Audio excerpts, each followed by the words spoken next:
Happening. कहानी की शुरुआत होती है न्यूयॉर्क सिटी के सेंट्रल पार्क से, जहां पर बहुत सारे लोग वॉक कर रहे होते हैं। लेकिन तभी अचानक से सब के सब रुक जाते हैं और उनमें से कुछ लोग उल्टा चलना शुरू कर देते हैं। किसी को कुछ समझ नहीं आता कि ये क्या हो रहा है, क्योंकि कोई भी अपनी सेंसेस में नहीं है।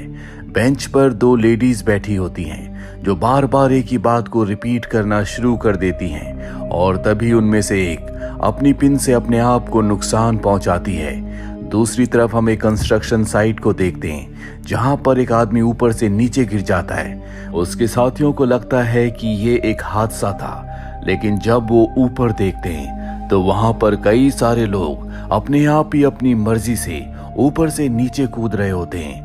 दूसरी तरफ हमें हाई स्कूल के एक टीचर एलियट को दिखाया जाता है, जो अपने स्टूडेंट्स को नेचर के बारे में बता रहा होता है। वो कहता है कि नेचर के ऐसे बहुत सारे रहस्य हैं जिनके बारे में इंसानों को कुछ नहीं पता। अब स्कूल में एक इमरजेंसी मीटिंग बुलाई जाती है, जिसमें सभी को बताया जाता है कि हमारे शहर पर शायद किसी ने हमला किया है। हवा में कोई जहरीली गैस छोड़ी गई है, जिस वजह से लोग अपने आप को ही नुकसान पहुंचा रहे हैं। इसीलिए सबको शहर से निकलने की सलाह दी गई है।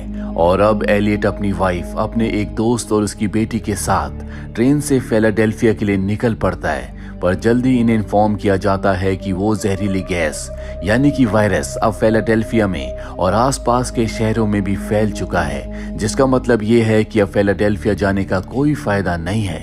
तभी ट्रेन एक सुनसान जगह पर रुक जाती है।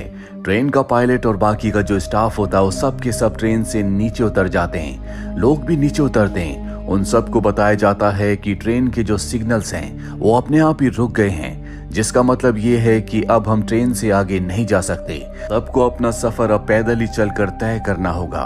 वहीं फिलाडेल्फिया शहर के एक पार्क में बहुत सारे लोग वॉक कर रहे होते हैं। तभी एक हवा का झोंका आता है, जिसके बाद सब के सब रुक जाते हैं और अपने आप को नुकसान पहुंचाना शुरू कर देते हैं। वहीं एलियट का जो दोस्त उसके साथ होता है, उसे पता चलता है कि उसकी वाइफ, जो कि बॉस्टन शहर में थी, वो अब प्रिस्टन के लिए निकल पड़ी है। वो अपनी पत्नी तक पहुंचना चाहता है, इसीलिए वो अपनी बेटी को एलियट के पास छोड़कर एक गाड़ी में लिफ्ट लेकर प्रिस्टन शहर की तरफ निकल पड़ता है। पर जब वो प्रिस्टन शहर पहुंचता है तो उसे पता चलता है कि उस वायरस ने इस शहर को भी अपनी चपेट में ले लिया, जिस वजह से लोगों ने यहाँ पर अपने आप को नुकसान पहुंचाया है। और तभी वो आदमी जो गाड़ी चला रहा था, उसके दिमाग पर भी वायरस का असर हो जाता है, जिस वजह से वो गाड़ी की स्पीड बढ़ा देता है और गाड़ी को एक पेड़ से टकराता है, जिसमें सबकी मृत्यु हो जाती है। लेकिन एलियट का दोस्त बच जाता है।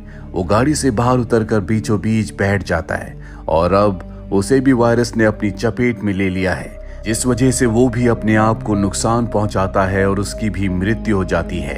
वहीं एलियट को दिखाया जाता है, जो एक वायरल वीडियो को देखता है, जिसमें एक आदमी जो कि जू में काम करता था, वो जानबूझकर शेर के पिंजरे में चला जाता है, जिसके बाद शेर उसे मार देते हैं। और जब उसके साथ ऐसा हो रहा था तो ना वो चीख रहा था ना चिल्ला रहा था, मानो उसे दर्द का एहसास ही नहीं है।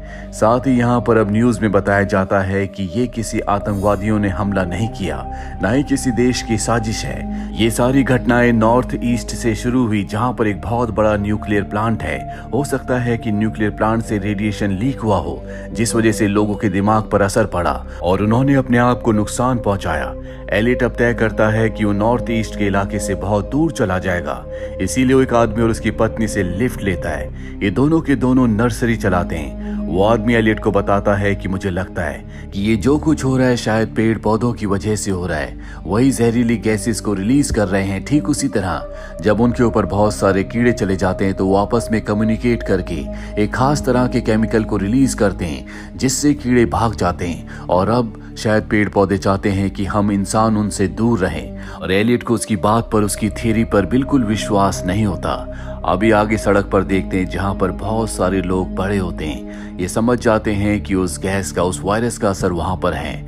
यहाँ पर इन्हें और भी बहुत सारे लोग मिलते हैं, जो इन्हें बताते हैं कि सड़क के आगे और पीछे दोनों जगह उस वायरस ने अपना असर छोड़ दिया है, यानी कि आगे जाना और पीछे जाना दोनों ही तरह से खतरनाक होगा। साथ ही ये अंदाजा भी लगाते हैं कि ये जो कुछ हो रहा है, यानी कि वायरस का जो असर है वो सड़क के रास्ते पर है। इसीलिए हमें दो अलग ग्रुप्स में बांटकर दूसरे रास्ते से जाना होगा।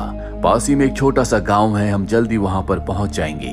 और अब सब ऐसा ही करते हैं। एलियट जिस ग्रुप का हिस्सा होता है वो छोटा होता है, जो कि आगे चल रहा होता है, और पीछे बड़ा ग्रुप आ रहा होता है। और तभी पीछे वाले ग्रुप में, जो कि बड़ा ग्रुप है, उसकी तरफ एक हवा का झोंका आता है, जिसके बाद सब के सब उस वायरस से इन्फेक्टेड हो जाते हैं। वो अपना दिमागी संतुलन खो बैठते हैं, सब अपने आप को नुकसान पहुंचाते हैं। एलियट पीछे देखता है, जहां पर वो पूरा का पूरा ग्रुप अब मारा गया। उसे एक बात समझ नहीं आती कि वो और उसका ग्रुप इन्फेक्टेड क्यों नहीं हुआ। तभी वो पूरे के पूरे घटनाक्रम पर दोबारा से नजर डालता है और उसे समझ में आ जाता है कि सबसे पहले इस वायरस ने अपना असर एक पार्क में दिखाया था, जहां पर बहुत सारे पेड़ पौधे थे और सड़क के किनारे जो जो लोग चल रहे थे उन पर भी इस वायरस ने अपना असर दिखाया, क्योंकि सड़क के दोनों तरफ बहुत सारे पेड़ होते हैं। साथ ही उसे ये भी याद आता है कि कुछ वक्त पहले उसने एक आर्टिकल पढ़ा था जिसमें वैज्ञानिकों ने लिखा था कि ऑस्ट्रेलिया में पानी में उन्हें कुछ ऐसे बैक्टीरिया मिले जो कई लाखों साल पहले इस धरती पर थे, जो इंसानों के लिए बहुत खतरनाक हैं। उन बैक्टीरियाज की वजह से बहुत सारे फिशरमैन मारे गए थे।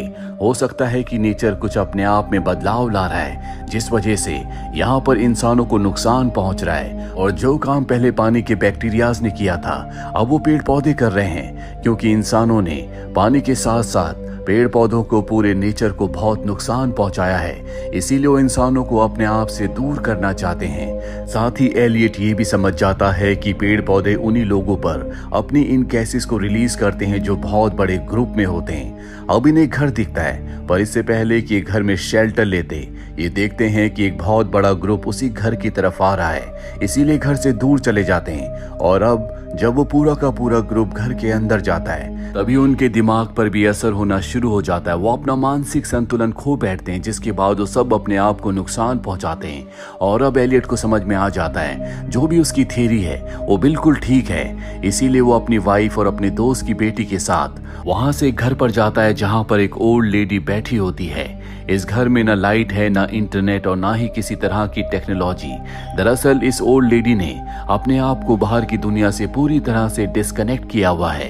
एलियट कहता है कि मैं अपने परिवार के साथ यहाँ पर रुकना चाहता हूँ। शुरू में वो ओल्ड लेडी मना कर देती है, पर एलियट के रिक्वेस्ट करने पर वो उसकी बात मान जाती है। एलियट को पता है कि यहाँ पर किसी तरह का कोई खतरा नहीं है। हालांकि एलियट उस ओल्ड लेडी को बताना चाहता है कि बाहर की दुनिया में क्या चल रहा है, पर उसे बाहर की दुनिया की किसी न्यूज से कोई मतलब नहीं है। वो एलियट को और उसके परिवार को खाने के लिए खाना देती है, पर अगली सुबह अचानक से उसका बर्ताव बदल जाता है। वो एलियट पर चिल्लाना शुरू कर देती है और कहती है कि तुम मेरे घर से निकल जाओ। जिसके बाद वो घर के बाहर गार्डन में जाती है और अचानक से रुककर वो उल्टे पैर चलना शुरू कर देती है। तो देखकर एलियट हैरान हो जाता है। उसे समझ में आ जाता है कि पेड़ पौधों ने अब इस ओल्ड लेडी को भी अपना शिकार बना लिया है। हालांकि उन्होंने पहले ऐसा नहीं किया, लेकिन शायद इस ओल्ड लेडी ने इन लोगों को अपने घर में शेल्टर दिया, जिस वजह से उन्हें गुस्सा आ गया। यानी कि उनके अंदर इमोशंस भी हैं। शहर के लोग पेड़ पौधों को नुकसान पहुंचाते हैं, इसीलिए पेड़ पौधे ज्यादातर शहर के लोगों को अपना शिकार बना रहे होते हैं। पर अब उन्होंने इस ओल्ड लेडी को भी अपना शिकार बना लिया। एलियट घर के अंदर आकर दरवाजे बंद कर देता है ताकि वो भी इन्फेक्टेड ना हो। पर तभी वहां पर ओल्ड लेडी आती है जो अपने सर से कांच को तोड़ देती है। दरअसल उससे सब कुछ पेड़ पौधे ही करवा रहे होते हैं। एलियट अपनी वाइफ को और अपने दोस्त की बेटी को घर पर ढूंढ रहा होता है। उसे उनकी आवाज तो आती है, लेकिन वो घर पर नहीं होते, बल्कि घर के पास ही एक छोटी सी हट होती है। वो दोनों वहां पर होते हैं। दरअसल ये दोनों घर एक पाइप से कनेक्टेड है, इसीलिए एलियट को उनकी आवाज आ रही होती है। एलियट अपनी वाइफ से कहता है कि घर के दरवाजे और खिड़कियां बंद कर दो।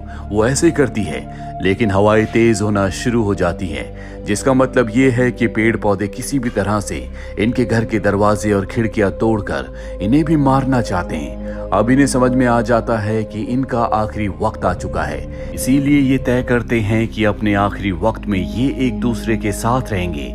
ये अपने घरों से बाहर निकलकर बीचों बीच मिलते हैं, जहां पर ये एक दूसरे का हाथ पकड़ लेते हैं। और तभी हवा का एक जोरदार झोंका आता है जो इनसे होकर गुजर जाता है, पर इन्हें कुछ नहीं होता। जिसके बाद ये घर के अंदर आ जाते हैं। एलियट समझ जाता है कि पेड़ पौधे जो टॉक्सिन्स छोड़ रहे थे उनका असर अब कम हो रहा है। वो अगले 3 महीनों तक इसी घर पर रहता है और 3 महीनों के बाद वो अपने शहर में वापस आ जाता है, जहां पर लाइफ अब पहले की तरह हो चुकी है।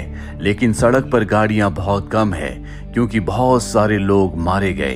ये जो कुछ हुआ था, इसमें एक बहुत बड़ी आबादी खत्म हो चुकी है।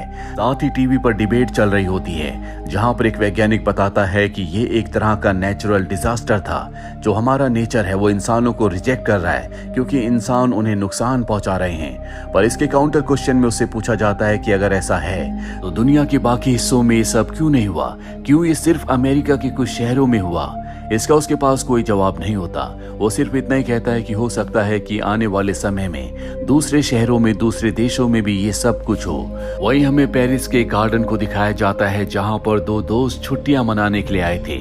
ये दोनों बात कर ही रहे होते हैं कि तभी उनमें से एक बार बार एक ही बात को रिपीट करना शुरू कर देता है। सभी लोग वहां पर रुक जाते हैं, जिसका मतलब ये है कि अब पेड़ पौधों ने यहाँ पर भी इंसानों को अपना शिकार बनाना शुरू कर दिया है। और इसी के साथ ये फिल्म, ये कहानी यहीं पर खत्म हो जाती है। उम्मीद करते हैं